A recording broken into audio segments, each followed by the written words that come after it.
रामकृष्ण हरी. सार्थ श्री ज्ञानेश्वरी. अध्याय 9.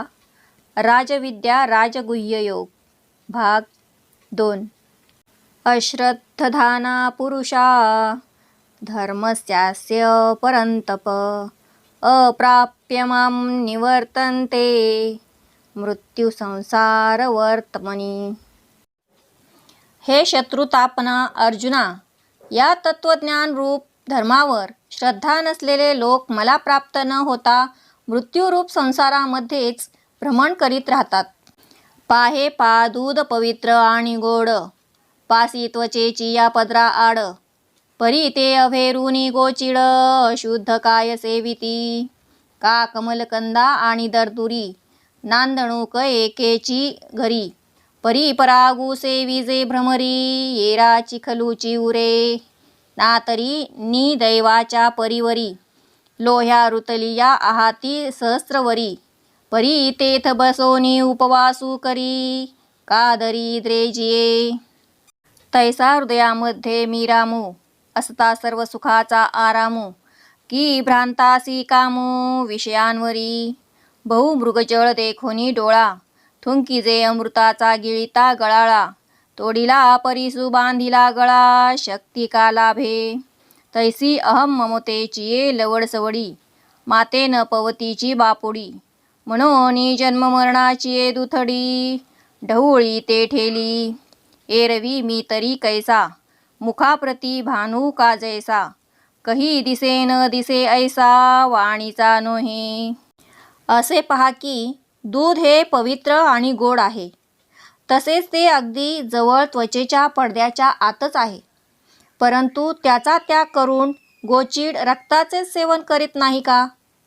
किंवा कमळाचा कंद आणि बेडूक यांचे राहणे एकाच चिखलरूपी घरात असते, परंतु कमळातील मकरंदाचे सेवन भ्रमर करतात आणि जवळ असणाऱ्या बेडकांना मात्र चिखलच शिल्लक राहतो.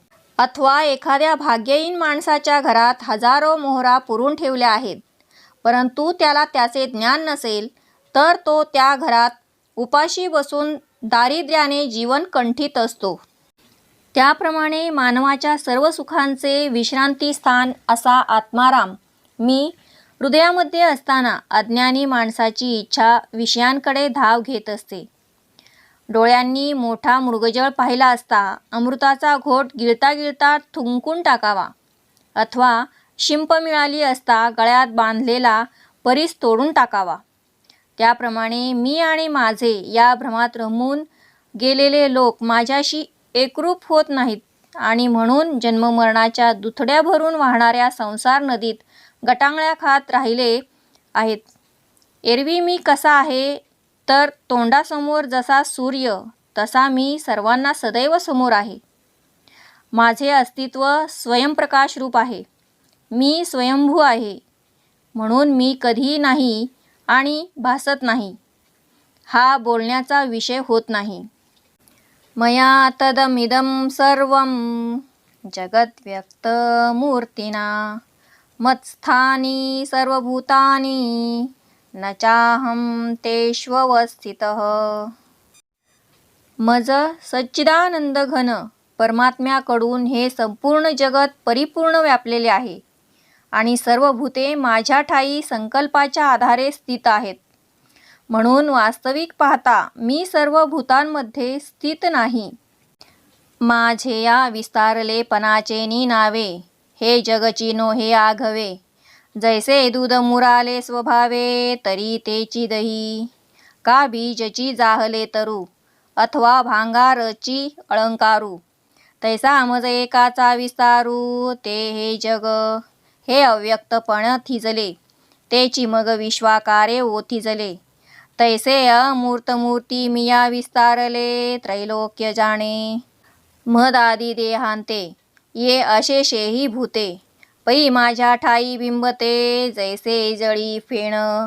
परी तया फेणा अंतू पाहता, जेवी जळ न दिसे पंडुसुता. ना तरी स्वप्नीची अनेकता, चेईलिया नोहिजे.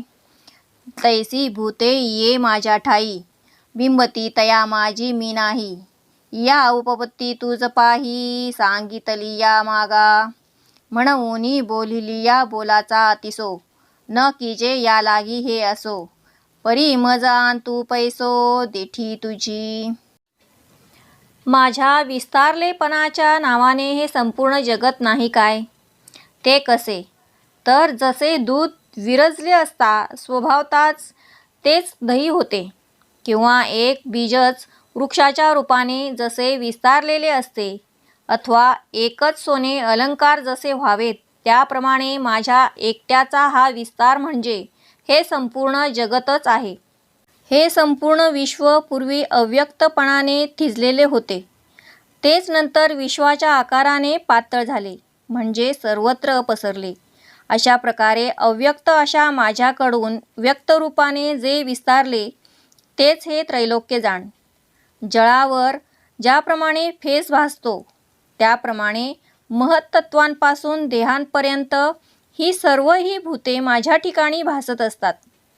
परंतु अर्जुना, त्या फेसामध्ये पाहिले तर पाणी दिसत नाही, किंवा स्वप्नातील विविध प्रकारची दृश्ये जागृत झाल्यावर राहत नाहीत.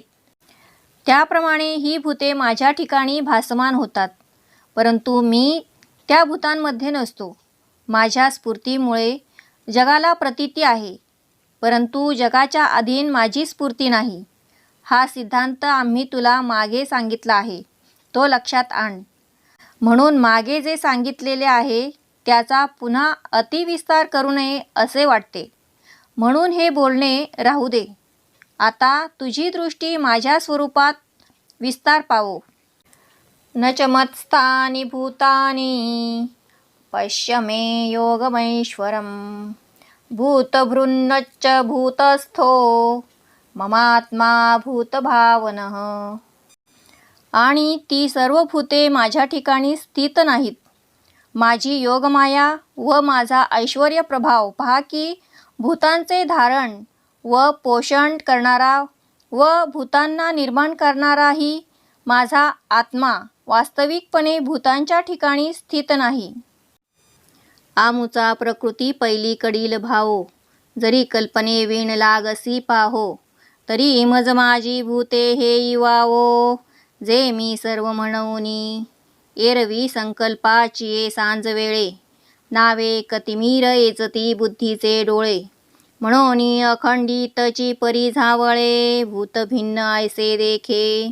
तेची संकल्पाची सांज जै लोपे, तै अखंडितची आहे स्वरूपे.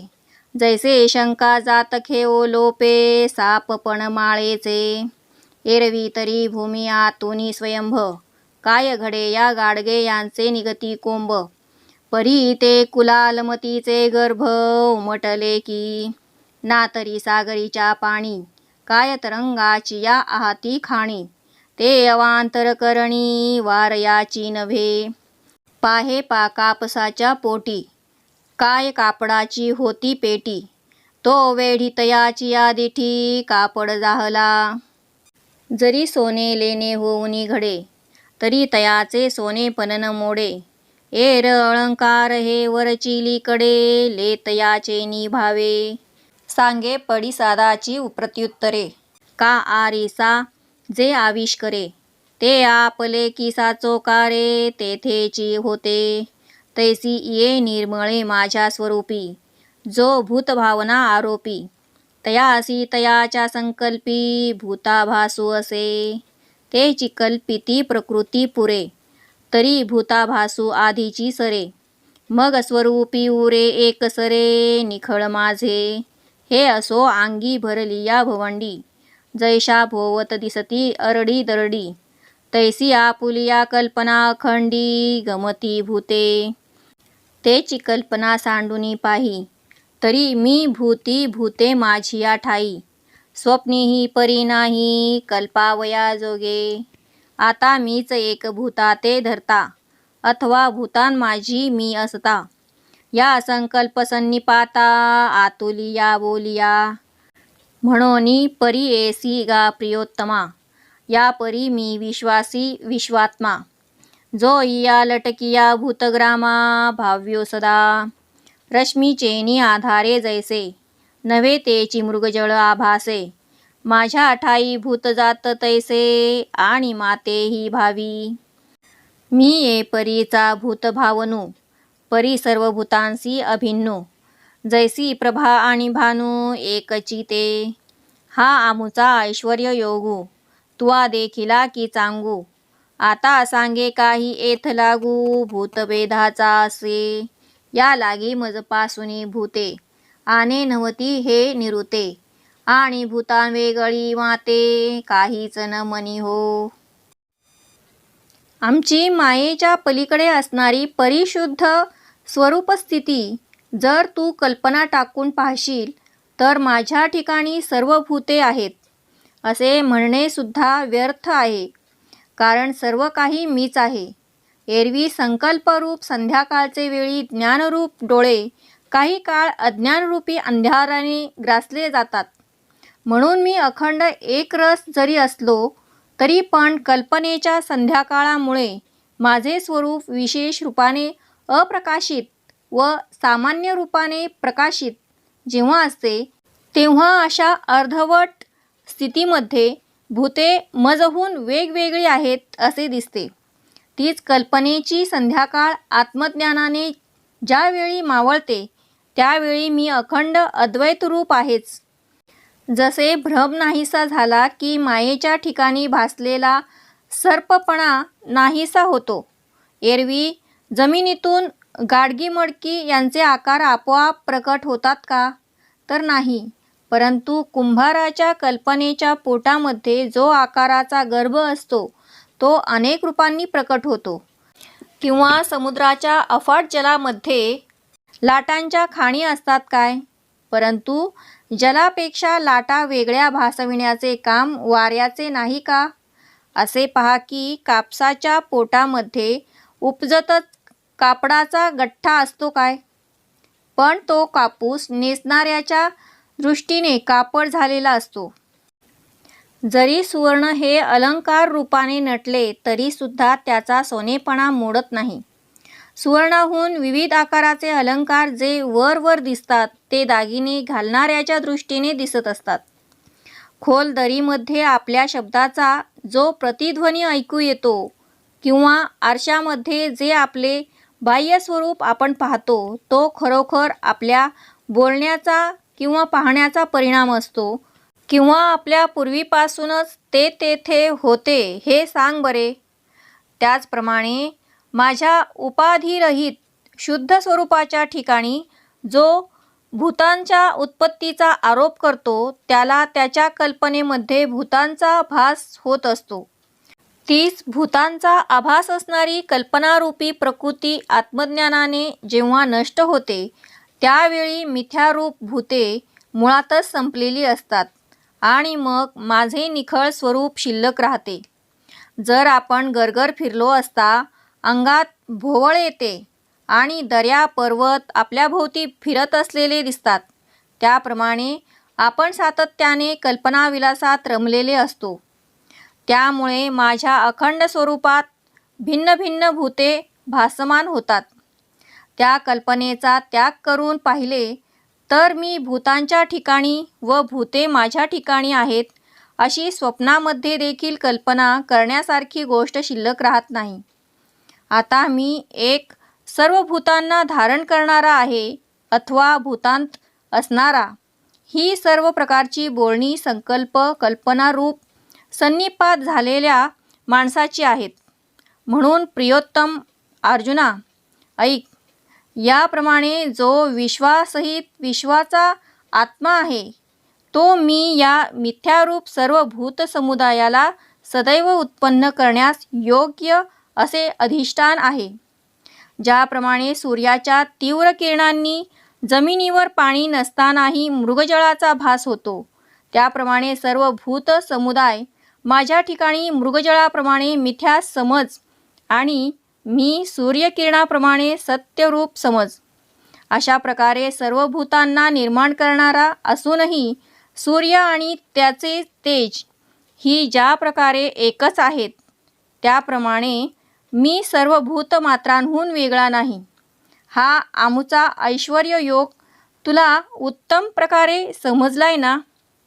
तर आता सांग बरे, मी आणि सर्व महत्भूतापासून देहापर्यंतची तत्वे यांच्यात काही भेदाचा संबंध आहे काय? याकरिता माझ्याहून सर्व भूते वेगळी नाहीत आणि मलाही सर्व भूतांवेगळा कधी मानू नकोस. यथाकाश स्थितो नित्यं वायुः सर्वत्र गो महान् तथा सर्वाणि भूतानि मत्स्थानीत्युपधारय.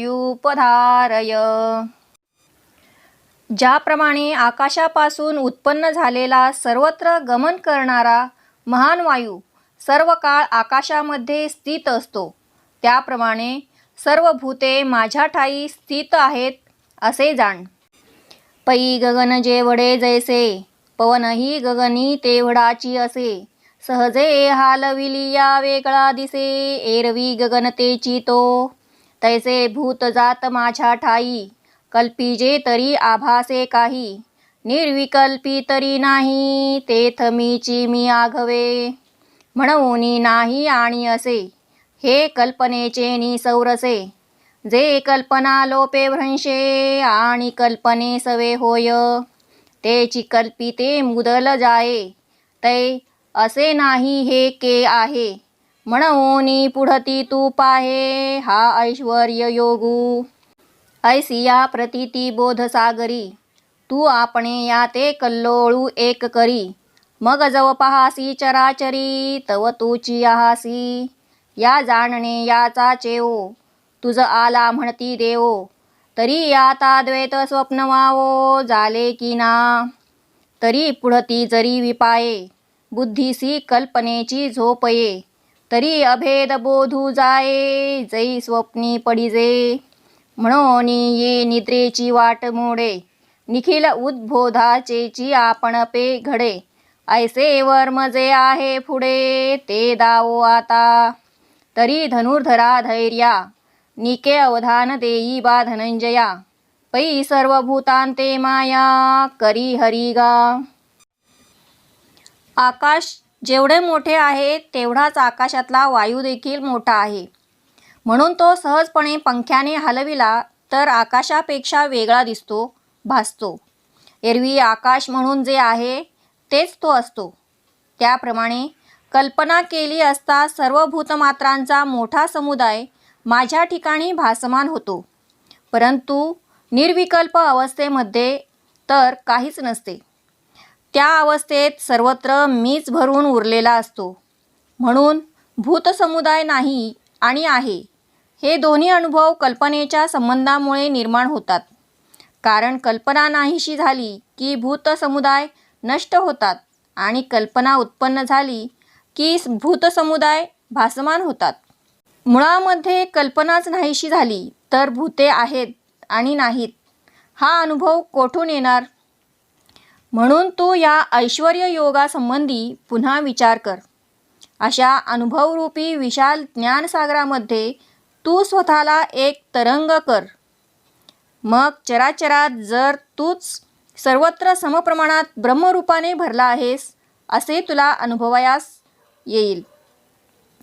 देव म्हणतात, हे अर्जुना, तुला या ज्ञानाने जागृती आली ना? हे द्वैतरूपी स्वप्न मिथ्या झाले ना?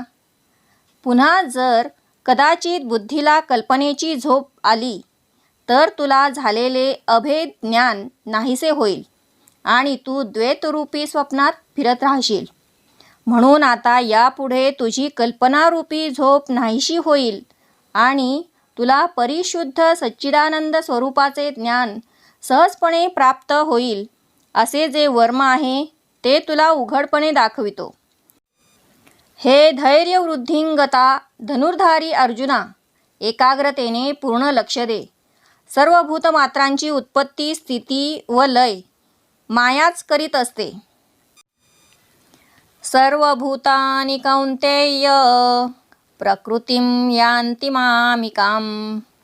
कल्पक्षये पुनस्तानि कल्पादौ विसृजाम्यहम्. हे अर्जुना, कल्पाच्या अंती सर्व भूते माझ्या प्रकृतीमध्ये लय पावतात आणि काळाच्या आरंभी त्यांना मी पुन्हा निर्माण करतो. जिये नावगा प्रकृती, जे द्विविध सांगितली तुझ प्रती. एकी अष्टधा भेद व्यक्ती, दुजी जीवरूपा. हा प्रकृती विखो आघवा, तुवा मागा परिसिलासे पांडवा. म्हणून असो काही सांगावा पुढत पुढती. तरी ये माझी ये प्रकृती, महाकल्पाच्या अंती. सर्व भूते अव्यक्ती, ऐक्यासी येती. ग्रीष्माच्या तिरसी, सबीजे तृणे जैसी. मागुती भूमिसी, सुलीने होती. का वार्षिये ढेंडे फिटे, जेव्हा शारदियेचा अनुघटू फुटे. तेव्हा घनजात आटे, गगनीचे गगनी. ना तरी आकाशाचे खोपे, वायू निवांतूची लोपे. का तरंगता हारपे, जळी जेवी. अथवा जागी नलिये वेळे, स्वप्नमनीचे मनी मावळे. तैसे प्राकृत प्रकृती मिळे, कल्पक्षयी. मग कल्पादी पुढती, मीची सृजी ऐसी वदंती. तरी इये विषयी निवृत्ती, उपपत्ती ऐक. जिला प्रकृती असे नाव आहे ती अपरा आणि परा अशी 2 प्रकारची प्रकृती तुला सांगितली आहे. अपरा प्रकृती 8 प्रकारचा भेद दाखवून स्पष्ट केली आहे आणि दुसरी पराप्रकृती जीवरूप आहे. अर्जुना, हा प्रकृतीचा सर्व विषय तू मागे ऐकला आहेस, म्हणून त्याबद्दल वारंवार सांगण्याचे कारण नाही. तरीही सर्व भूते महाकल्पाच्या शेवटी माझ्या अव्यक्त प्रकृतीमध्ये लयरूप ऐक्याला प्राप्त होत असतात. वर्षा ऋतूमध्ये जमिनीतून निर्माण झालेले अनेक प्रकारचे गवत ग्रीष्म ऋतूच्या कडक उन्हाळ्यात बीजासह पुन्हा भूमीमध्ये लीन होऊन जाते. किंवा वर्षा ऋतूचे मेघाचे अवडंबर मावळून जेव्हा शरद ऋतूचा प्रारंभ सुरू होतो तेव्हा सर्व आकाशातील मेघांचा समूह आकाशातच विरून जात असतो. अथवा आकाशाच्या पोकळीमध्ये वायू जसा निवांत होऊन नाहीसा होतो किंवा जलामध्ये उत्पन्न झालेल्या लाटा जलातच नाहीशा होतात. अथवा जागृती आली म्हणजे स्वप्न हे मनातल्या मनात नाहीसे होते. त्याप्रमाणे कल्पांताच्या वेळी प्रकृतीपासून निर्माण झालेली सर्व भूते प्रकृतीमध्येच लीन होऊन जातात. नंतर पुन्हा कल्पांच्या प्रारंभी मीच सृष्टी निर्माण करतो असे लोक म्हणतात. तर त्याविषयी खरा काय प्रकार आहे ते ऐक.